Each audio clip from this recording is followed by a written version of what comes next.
Évangile de Jésus-Christ selon saint Jean, au chapitre 16, des versets 29 à 33.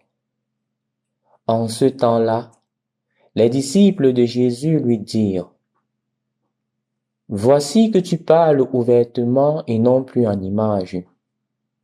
Maintenant nous savons que tu sais toutes choses et tu n'as pas besoin qu'on t'interroge. Voilà pourquoi nous croyons que tu es sorti de Dieu. Jésus leur répondit: Maintenant vous croyez. Voici que l'heure vient. Déjà, elle est venue, où vous serez dispersés chacun de son côté, et vous me laisserez seul. Mais je ne suis pas seul, puisque le Père est avec moi. Je vous ai parlé ainsi, afin qu'en moi vous ayez la paix. Dans le monde, vous avez à souffrir, mais courage. Moi, je suis vainqueur du monde. Au nom du Père et du Fils et du Saint-Esprit. Amen. Loué soit Jésus-Christ. Chers frères et sœurs dans le Christ, dans l'évangile d'aujourd'hui, nous remarquons quelque chose de fondamental. Les disciples qui écoutent Jésus disent que vraiment tu nous parles en vérité, tu es vraiment en train de nous assurer et donc il n'y a plus question de doute, il n'y a plus d'inquiétude parce que en apparence tout va bien. Et Jésus leur rappelle que même si en apparence les choses vont bien, les choses difficiles viendront. Et lorsque les choses difficiles viendront, vous m'abandonnerez. Vous allez m'abandonner. Vous qui croyez justement être dans la quiétude. Ceci revient à dire que suivre le Seigneur n'est pas d'abord la résultante de nos propres efforts. Suivre le Seigneur, c'est d'abord une grâce.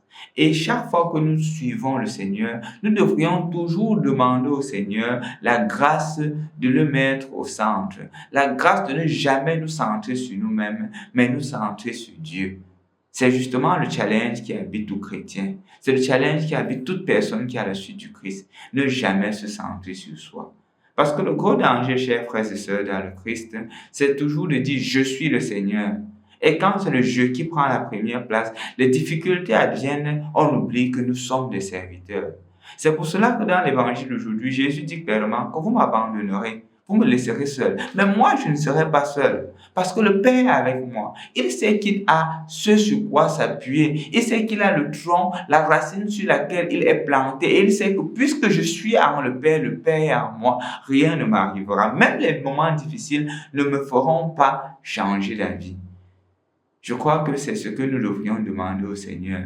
La grâce de le suivre plus fidèlement, la grâce de le servir plus fidèlement, avec un cœur davantage dévoué, et que même les difficultés ne soient pas une occasion pour nous de nous éloigner de lui. C'est ce qu'il faudrait que nous demandions. Et c'est ce que je continue à adresser pour toi aussi. Que tu continues à demander au Seigneur la grâce de le suivre, de l'aimer et de lui demeurer fidèle en tout et pour tout. Et que même si les difficultés adviennent, que tu sois toujours fort, parce que tu sais en qui tu as mis ton espérance. Bien sûr, en ce temps du mois marial, on continue à demander au Seigneur la grâce, et spécialement la grâce de devenir davantage de fidèles serviteurs du Seigneur, même dans les moments les plus difficiles. Comme engagement de chaque jour, n'oublie pas de faire la prière du chapelet. Nous continuons aussi la neuvaine de Pentecôte. Toujours, comme je l'ai dit, à 21h, nous nous retrouvons en chaîne de prière pour que nous puissions élever nos différentes intentions et que l'Esprit Saint qui est en train de venir en nous nous donne davantage la force de suivre le Seigneur, même dans les moments les plus difficiles. Au nom du Père et du Fils et du Saint-Esprit. Amen.